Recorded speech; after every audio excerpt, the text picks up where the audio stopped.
blocking back and holding penalty, and obviously the team is in trouble with penalties adding up this season. Was there anything that you said to the offense after that going into the fourth quarter that would change it? No, I mean, we had 3 penalties for 25 yards against one of the most disciplined teams in the country. They had 6. So, the false starts are frustrating. The late hits out of bounds, which we've gotten away from, are frustrating. Guy's playing hard. He makes a hold. The receiver's blocking down. You just got to be smart. But no, I thought our guys have done a better job with the penalties in the last few weeks, and we'll continue to work on that. In the fourth quarter, Castellanos gets stopped on that 4th and 2, but then you go for it with him again on the 4th and 4. He gets it. What went into that play call? Did you know you wanted to go back to him? That's the offensive staff. That's not me. Mm-hmm. And I'm on the headsets going back and forth, so I didn't hear exactly what it was, but they did want to keep the ball in his hands. They felt like we just missed a block, and if we executed at a high level, we'd get it, and we did. So credit to our offensive staff and Thomas and the offensive line for getting that done. Coach, big picture-wise, at halftime, what were your adjustments, and what do you think they did as well? It seemed like the third quarter, they readied the ship a little bit, and then you came ahead in the fourth. Yeah, they came out and got into some 3-back looks, ran some more triple option, did some misdirection stuff with the option. And just to be honest, that's hard to adjust to. You don't see it very often. And like I said, we kind of dummied down our game plan. And then when we really talked about it and saw it, it was a guy here not spilling, so the ball was creasing us on the inside a little bit. On a couple of those passes, we were in a combination cover, and they actually had a really good plan. They were kind of leaking the tight end up and through, and it was confusing our players a little bit, so we had to settle that down, and we got away from some calls. It's hard to defend. It's credit to their offense. They threw some shots at us, and we had to. Halftime guys, you adjust the whole game.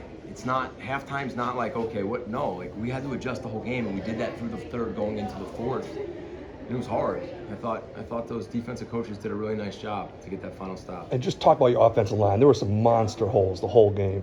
Yeah, I mean, we ran the ball for 300 yards. It doesn't happen very often, especially Ozzie's out. Jack Conley gets in the game, played all last year, so obviously we have a lot of trust in him. But I thought they really did a good job. I started to feel, at the end of the second, I started to feel the push. I started feeling like our 3-yarders were now going for 6 and 7. And then we hit some explosives, and then we weren't doing our part of stopping them. Our defense wasn't doing their part of stopping them, and things kind of unraveled a little bit with some penalties.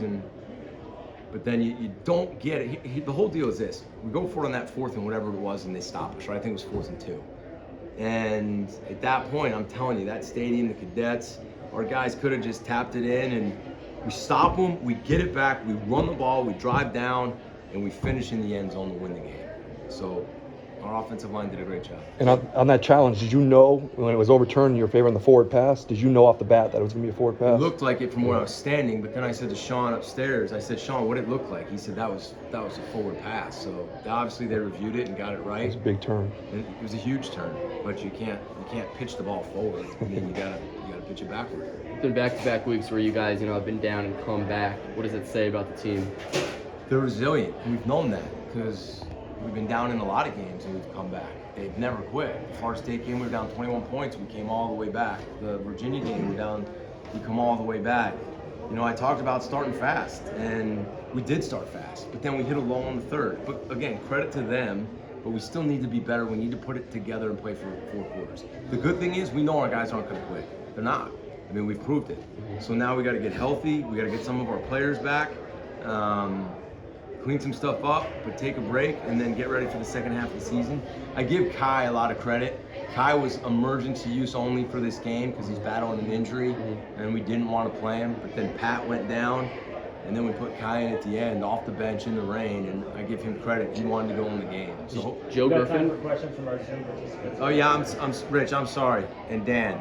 I'll get your questions. Go ahead. Joe Griffin, is he fully healthy? Say that again. Joe Griffin looked a little banged up out there. Is he fully healthy? Yeah, Joe's been healthy. I thought he had drawn the one down the sideline that they didn't call. Just to be honest with you, that's a tough day to throw the football. So. Just want to ask quickly about the pass plays you were talking about for Army in the second half. Yeah. It seemed like they weren't very contested. The receivers had a pretty open pass. The tight end had a pretty open pass to catch. When you're just focused so heavily on the run game, is it just you just don't anticipate it at all that they're going to pass at all? No, that's a good question. The one they condensed us, we made a check, and we shouldn't have made it, but we did, and that's my fault. when you play cover 2, there's a corner here and there's a safety here, and they kind of hit us in between, which you've probably heard before. It's a good play against a not so good call. A couple of the other ones in man, when you're playing an option team, your eyes got to be so locked in because the guy goes this way, a guy goes this way, and the guy goes this way. And we were doing some combinations like you 2 cover these 3, and they were doing some games where it looked like you, and then it was good coaching on their part. To be very honest with you, it's hard to be really detailed with your eyes. They had some good plays and they hit them, and our guys need to execute better. Yeah. Okay, so Rich, I'm sorry. No, I'm sorry. Hey, those guys did a great job. They asked all the good questions anyway. First of all, you said you simplified the game plan. Did you run a rep situation when you simplified? Was that what went into simplifying the game plan? We simplified it. We threw some calls out because we wanted to really practice all their looks against kind of shrink down what we were doing. Whereas if we went in with all of our calls, you don't have time to practice it against some of the stuff that they do that we haven't seen. So we condensed it. We threw out one coverage. We put in a couple blitzes, some different coverages, and we just focused on that. We put guys where we felt like we could do to stop their run.